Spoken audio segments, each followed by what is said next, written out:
अस्सलामु अलैकुम वरहमतुल्लाहि वबरकातुहू। अलबरकत मलिक मोहम्मद इस्लाम इंग्लिश स्कूल के इस सालाना जलसे में हम लोगों की दावत पे जिन्होंने यहाँ पर अपना कीमती वक्त निकालकर इस सालाना जलसे की मेहमान खुसूसी के हैसियत से आज यहाँ पे जो तशरीफ़ लाए, एक शख्सियत जो पूरी दुनिया में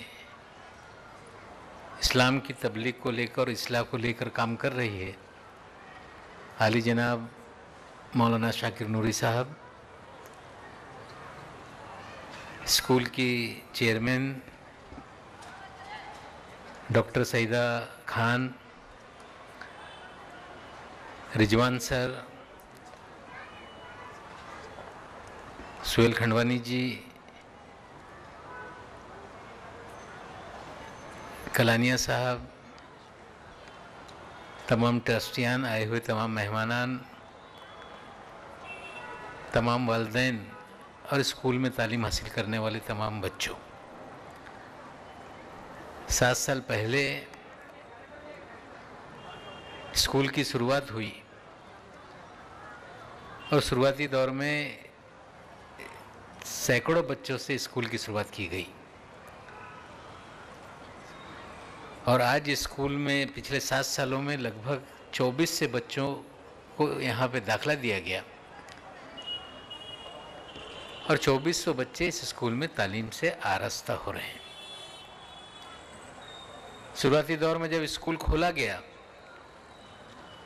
तो बहुत सारे लोगों के दिलो दिमाग में शुकूक थे कि स्कूल बिना परमिशन शुरू हो गया, हमारे बच्चों का मुस्तकबिल क्या होगा। दाखिला हमने सीबीएसई बोर्ड के स्कूल में लिया है लेकिन अभी तक परमिशन नहीं आई। लेकिन अल्लाह का करम है कि पिछले साल तमाम जो भी सेंट्रल गवर्नमेंट के सीबीएसई बोर्ड के जो भी फॉर्मेलिटीज़ थी उसको पूरा करके पिछले साल ही स्कूल को सीबीएसई बोर्ड का मान्यता मिली, परमिशंस मिली। और ऐसा नहीं कि इस शहर के अंदर और भी स्कूलों ने परमिशन नहीं मांगी थी। एक हमारे लीडर हैं महाराष्ट्र के मिनिस्टर छगन भुजबल साहब, उनके स्कूल ने परमिशन मांगी। एक स्पिरिचुअल गुरु हैं श्री श्री रविशंकर जी, उन्होंने परमिशन मांगी और अपनी स्कूल की परमिशन की फाइल थी। लेकिन हमें खुशी है कि जो सेंट्रल गवर्नमेंट के बोर्ड की जो भी फॉर्मेलिटीज़ थी, जो जो चीज़ें करना ज़रूरी था, वो तमाम चीज़ों को पूरा करके अलबरकत मलिक मोहम्मद इस्लाम हाई स्कूल ने सारी चीज़ों को पूरा किया और हमें परमिशन से सीबीएसई बोर्ड ने हम लोगों को परमिशन देकर आगे तमाम बच्चों को सीबीएसई बोर्ड से इम्तिहान देने का मौका फराहम किया। आज स्कूल में 2400 बच्चे हैं। कुछ इस इलाके के बच्चे हैं, कुछ इस शहर के दीगर इलाकों से आते हैं, सिवड़ी से हो, माहिम से हो, विकरौली के इलाके से कुछ लोग हों। और पिछले 2-3 साल से लगातार एडमिशन के लिए पूरे शहर से लोगों की चाहत होती है कि इस स्कूल में उनके बच्चों का दाखिला हो। आज जो हमारी कैपेसिटी है, कुछ कमरों की तामीर एक चौथे मंजिले पे यहाँ पे करके 2 साल जो भी हमारे बच्चे नए दाखिला लेंगे उनकी ज़रूरियात को पूरा करने का काम किया जाएगा और आने वाले दिनों में इसी इमारत का एक्सटेंशन करके इस स्कूल की जो 4000 बच्चों को पढ़ाने की कैपेसिटी है, सीबीएसई बोर्ड की तरफ से जो कंडीशन है उसमें कुछ हमने रिलैक्सेशन मांगी है। आने वाले दिनों में ये सभी चीज़ें अगर पूरी हो गई तो हमें लगता है कि 4-5 सालों में हम 8000 बच्चों को इस स्कूल के ज़रिए लोगों को तालीम से आरास्ता कर पाएंगे। यहाँ तालीम से आरास्ता करते वक्त इस शहर में बहुत सारे ऐसे स्कूल हैं कि ट्रेंड हो गया है कि हम अपने बच्चों को इस्लामिक स्कूल्स में डालेंगे। इस्लामिक स्कूल में डालने का मकसद यही है कि दीनी तालीम से हमारा बच्चा आरास्ता हो और साथ ही साथ में दुनियावी तालीम जो है, अशरी तालीम जो है, उसमें भी महारत हमारे बच्चे हासिल करें। लेकिन हमें बताते हुए खुशी होती है कि बहुत सारे इस्लामिक स्कूल के नाम पे इस शहर में लोगों ने इदारे कायम किए, लेकिन किसी भी इस्लामिक स्कूल के पास अपनी मिल्कियत की इस तरह की इमारत नहीं खड़ी कर पाए, और ना ही वो बोर्ड से जो परमिशन उन्हें मिलनी चाहिए थी वो परमिशन नहीं हासिल कर पाए। हम नहीं कहते कि हमारा कंपटीशन किसी से है या हम किसी दीगर स्कूलों पे तनकीद करना चाहते हैं, लेकिन हम चाहते हैं कि जो भी लोग किसी बच्चे को तालीम देने की जिम्मेदारी उठाएं, तो उनकी जिम्मेदारी बनती है कि वो सही ढंग से लोगों को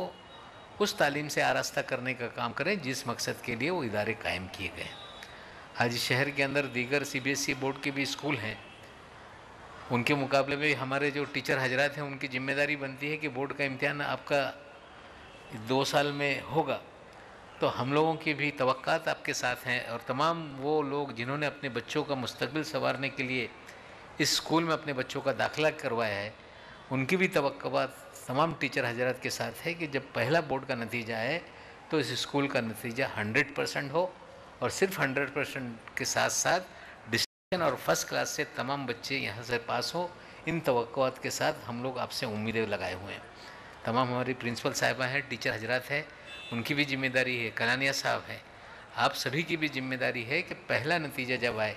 तो तमाम स्कूल में जो बच्चे तालीम हासिल करते हैं उनको ये पता चले किस स्कूल में हमने दाखिला कराया था तो CBSE बोर्ड का नतीजा आया, तो इसमें अल बरकात मलिक मोहम्मद इस्लामी स्कूल ये मुंबई शहर में और पूरे महाराष्ट्र में अव्वल रहा है और अव्वल रहेगा। इस तरह की आपको कॉम्पिटिटिव इम्तिहान की तैयारी करने का काम करना पड़ेगा। हम आपको बताना चाहते हैं कि स्कूल के अंदर तालीम के साथ साथ जो दीगर एक्टिविटीज़ हैं, क्रिकेट को लेके पूरे शहर में आज एक अलग सा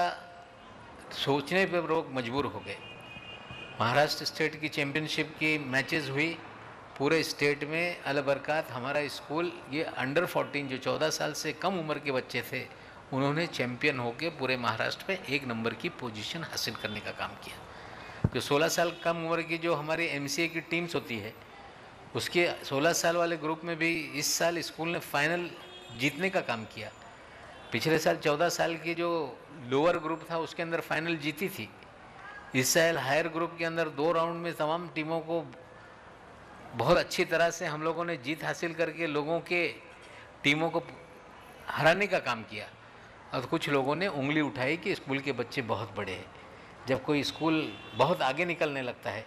किसी स्कूल में सचिन तेंदुलकर का बच्चा हो और उसमें अल बरकात के झोपड़ी में रहने वाले बच्चे खेलने लगे और उस तेंदुलकर के बच्चे की टीम को पूरी तरह से हरा दें, तो नेचुरली इस तरह के जज्बे या दिमाग में लोगों के शक व शुबहात पैदा होने लगते हैं। कल संजय बांगर का एक बच्चा था, उसको हमारा बच्चा खेल रहा था, उसने एक शॉट लगाया, उसके कंधे पे लगा, वो गिर गया। तो इस तरह के लोगों के मन में सवाल उठ रहे हैं कि ये एकाएक ये अल बरकात स्कूल कहाँ से आ गई, और पूरे शहर में जो बड़े बड़े स्कूल हैं, डॉन बॉस्को हो या और बहुत सारे स्कूल हैं, उनके बच्चों से ये बच्चे कैसे आगे जा रहे हैं। तो यहाँ पे मैं इतना ही कहना चाहता हूँ कि स्कूल में जो तालीम से आरास्ता करने वाले टीचर हजरात हैं या क्रिकेट के कोच हैं, ये लोग दिल लगा कर मेहनत करके आपके बच्चों के मुस्तकबिल को संवारने का काम कर रहे हैं। तो आपकी भी जिम्मेदारी है कि जब इस बच्चे को आप उनका मुस्तकबिल रोशन करना चाहते हैं तो सिर्फ टीचर हजरात की मेहनत से आपके बच्चों का मुस्तकबिल रोशन नहीं हो सकता। आपकी भी जिम्मेदारी बनती है कि आप अपने बच्चों के मुस्तकबिल रोशन करने के लिए आप भी यहाँ से बच्चा जाता है तो घर में भी उस पर आप ध्यान देने का काम करें, ताकि दोनों की मेहनत, वालिदैन हजरात की मेहनत, स्कूल के टीचर हजरात की मेहनत, जब ये दोनों लोगों की मेहनत होगी तो इंशाअल्लाह हमारे बच्चों का मुस्तकबिल रोशन होगा। हम इस स्कूल में जिन बच्चों का मुस्तकबिल रोशन करना चाहते हैं, हम ये नहीं चाहते कि यहाँ से निकला हुआ बच्चा पैसा कमाने वाली मशीन बन जाए। हम नहीं चाहते कि यहाँ से बच्चा डॉक्टर बन जाए, इंजीनियर बन जाए, बहुत बड़ा आदमी बन जाए और सिर्फ पैसे कमाए। इस तरह के बच्चे हम स्कूल से नहीं आगे निकालना चाहते। हाँ, हम निकालना चाहते हैं बच्चे का मुस्तकबिल रोशन करके कि जो बच्चा डॉक्टर बनेगा, इंजीनियर बनेगा, पैसे तो कमाएगा लेकिन अपनी वालिदैन की इज़्ज़त करेगा, अपने माशरे में अपने बुज़ुर्गों की इज़्ज़त करने का काम करेगा। यहाँ से जाकर वो बड़ा आदमी तो बनेगा लेकिन अपने मोहल्ले में रहने वाले अपने दोस्तों को, पास पड़ोस के लोगों के साथ अच्छे हुस्न व इखलाक के साथ ज़िंदगी बसर करने का काम करेगा और एक अच्छा शहरी बनकर इस मुंबई, महाराष्ट्र और पूरे हिंदुस्तान का नाम रोशन करने के साथ साथ अपने अंदर एक अच्छा इंसान हूँ, इस तरह की भी एक छाप पूरी दुनिया पे छोड़ने का काम करेगा। इस मकसद से स्कूल में हम लोग तालीम से लोगों को आरास्ता करने का काम कर रहे हैं और उम्मीद करते हैं कि आने वाले दिनों में इस मिशन को, जो अल बरकत के ज़रिए इस शहर में शुरू किया गया है, इस मिशन में आप भी अपने बच्चों पर ध्यान देकर इस मिशन को आगे बढ़ाने के काम करेंगे। इन चंद तवक्कुआत के साथ अपनी बातों को ख़त्म करता हूँ। शुक्रिया। अल्लाह हाफ़िज़।